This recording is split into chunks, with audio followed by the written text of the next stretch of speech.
안녕하세요. 9월 17일 매일 성경 함께 나누도록 하겠습니다. 문단을 세 문단 나누었습니다. 첫 번째 문단은 다윗은 사울이 죽은 소식을 전하는 한 사람을 만났다라고 했습니다. 특별한 것 없는 것 같아요. 사울과 요나단이 죽었습니다라고 핵심을 이야기했고요.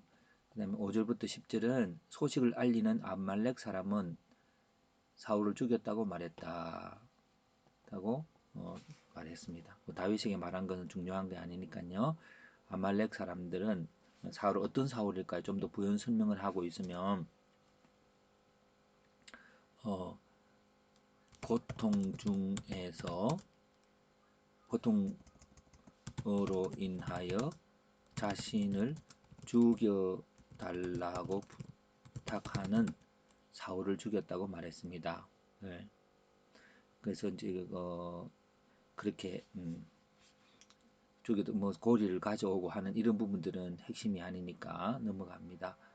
그리고 이제 11절부터 16절은 다윗은 사울을 죽인 청년을 죽였다. 근데 이게 왜 죽였냐 하는 게 중요하죠. 다윗은 뭐 하기 때문에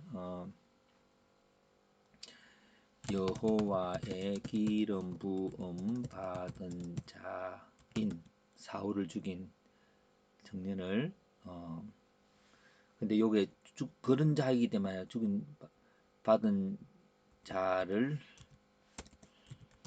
죽이면 그 피가 자신의 머리에 돌아가야 하므로 이게 판단의 근거입니다. 죽인 근거 그죠 그죠? 예. 이제 죽인 청년의 특징이 아말렉이죠. 아말렉 청년을 죽였다. 그리고 이제 이 다윗이 옷을 찢고 슬퍼했다고 하는 것은 이 보면 메인스트림에 특별한 것이 아니기 때문에 그렇게 합니다. 그래서 이런 부분들을 다 같이 또 한번 핵심을 찾아야 합니다. 핵심을 찾아야 주제가 나오고 주제를 따라 다시 패턴화가 가능하니까요. 그 핵심이 뭘까요? 핵심은 모든 스토리의 결과가 다윗은 아말렉 사울을 죽인 청년을 죽였다. 이게 것입니다. 예. 그리고 이제 그러면 이거를 주제를 어떻게 한번 잡아야 될까? 저는 주제를 한번 또 두 가지를 한번 잡아봤는데 첫 번째 주제는요. 그 죽였으니까 사형 선고를 받았죠. 사형 선고를 받은 청년으로 봤습니다. 사형 선고자는 다윗이겠죠. 근데 다윗이고 사형 선고를 받은 자는 아말렉 청년입니다. 청년의 행동은 고통 중에 있는 사울을 죽였지요. 그래서 죽인 이유가 뭘까요? 죽인 이유가 이렇게 좀 더 생각해 봅시다. 그럼 사형 선고의 이유는 기름 부음 받은 자를 죽인 대가지요. 그 기름 부음 받은 자라는 건 하나님이 기름 부는 거고 하나님이 다스리는데 감히 하나님의 다스림 앞에 자기가 살리라 죽이라 이렇게 한 게 안 되는 거죠. 그리고 다윗과 근데 그러면은 이 기름 부음 받은 자를 죽여서는 아니 되지만 다윗은 사울과의 관계가 어떠냐?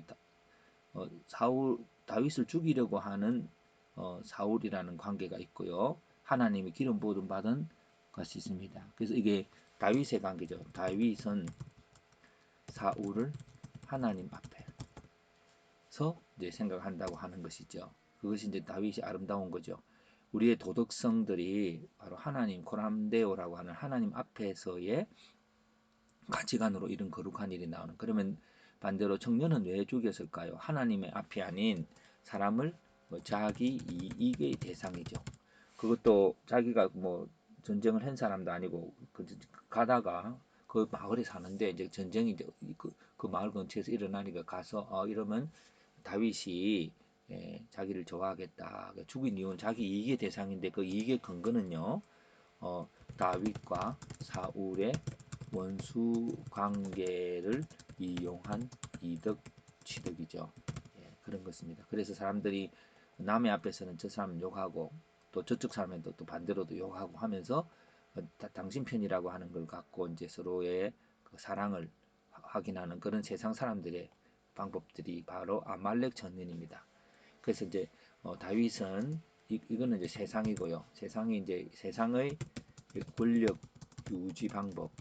아말렉은 다 알지만은 뒤에서 약자를 친 역사. 이것 갖고 하나님이 계속 이제 출애굽 때 했던 그 역사를 그 특징이죠. 그 다윗은요 약하든 강하든 하나님 앞에서 존귀하게 여기는 것이 요 두 개의 역사가 하나님의 역사와 세상의 역사가 지금 계속 충돌되어서 세상에서 내려오고 있습니다. 그렇다면은 오늘 또 한 가지 더 주제를 또 가져볼 수 있는 것은요. 우리는 이 청년들처럼 이렇게 전하는 소식이 뭐가 있을까? 소식의 종류는 구원의 소식과 사망의 소식이 있습니다. 근데 소식의 내용의 구원의 소식의 내용은 하나님 뜻대로 이미 구원이 이루어졌으니까 하나님의 뜻대로 이루어진 근데 그 하나님의 뜻에 대한 구원의 내용을 복음이라 그러는데 그 복음은 우리의 의로움이 아니라 그의 사랑과 희생으로 주어진 값없는 은혜죠. 예, 그 은혜를 정한 그거 사망의 소식은 상대방이 죽어야 내가 사는 거니까 자신의 유익을 위한 상대방이 죽어서 상대가 죽어서 생기는 자신의 유익을 위한 비난과 저주죠. 그 율법의 저주입니다. 그 율법의 저주의 근본은 그 율법을 잘 행해야 된다라고 하는 것들이 있는 것 같지만 쏙는 거죠.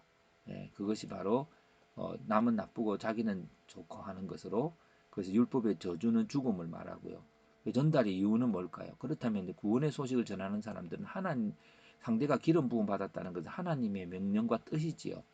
하나님이 그를 축복하신다는 거고 사망의 소식은요. 사망의 상대가 죽어서 내가 높아지고 이익을 치다는 것이 사탄의 관계가 되는 거죠. 그렇게 한번 해봤습니다. 오늘도 우리들은 누군가를 만나서 어떤 삼자를 생각을 하게 될 때에 그분이 하나님의 사람인 것을 생각하고 비록 그가 죄가 있다 해도 그는 사람 눈에 보는 거고 하나님은 그를 위해서 죽으시고 보혈을 흘렸으니까 근데 그거를 이제 내가 뭐를 지나에 따라서 바로 나의 운명이 되는 거죠. 예. 그러면 소식 전달의 결과가 라고요. 소식 전달의 결과는요. 구원의 소식은 전할 때 내가 구원을 더 누리게 됨, 풍성하게 누리게 됨. 네. 근데 사망의 소식은요. 내가 오히려 죽음을 당함. 이 한 지체 원리.